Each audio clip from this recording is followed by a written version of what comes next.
আসসালামু আলাইকুম। আপনারা সবাই কেমন আছেন? আমিও আল্লাহর রহমতে ভালো আছি।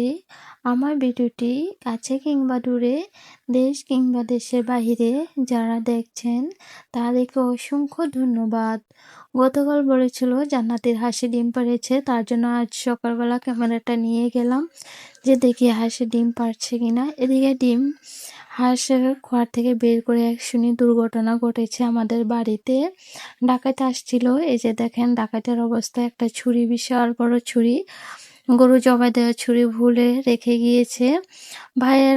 ভাইয়াদের ঘরে ঢুকলো না, এই যে তালার অবস্থা। তো ভাবিদের পাকের ঘর থেকে যে বাঁশ ঠিকা দেয় এটা এনে একটা মানে ভেঙে ফেলছে এটা। এদিকে চালের টিন খুলে ফেলছে।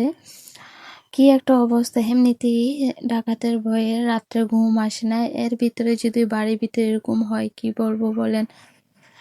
নারায়ণগঞ্জ এলাকাটা আসলে ডাকাতে ভরা, কি বলবো। তার উপর ২,৫০০-এ থাকি আমরা, তো তা তো কোনো কথাই নেই, এখানে তো প্রতিনিয়ত ডাকাতি হতেই থাকে। তো যাই হোক, এই যে রান্নার কাছে চলে আসলাম। ইলিশ মাছের মাথাগুলা লবণ দিয়ে মাখিয়ে বক্সে করে রেখে দিব। এদিকে শাশুড়ি মা পিঠা বানানোর জন্য বসে পড়লো। যেহেতু সামনে রোজা, রোজার ভিতরে এসব পিঠা বানাতে ভালো লাগে না বাচ্চা বাচ্চা নিয়ে, তার জন্য একপাশে আমি রান্না করে নিয়েছি আর মা হচ্ছে পাতা পিঠা বানিয়ে নিচ্ছে। আমার ভিডিওটি যদি ইউটিউব চ্যানেল থেকে দেখে থাকেন প্লিজ সাবস্ক্রাইব করে পাশে থাকবেন। আর পুরাতন আপু ভাইয়াদেরকে অসংখ্য ধন্যবাদ। তো এদিকে টমেটো আর নতুন আলু দিয়ে এদিকে মাছগুলো ভেজে নিচ্ছে, মাছের ঝোল করব। তো এই যে ঝোল দিয়ে মাছ দিয়ে রান্নাটা করে নিচ্ছি তরকারি।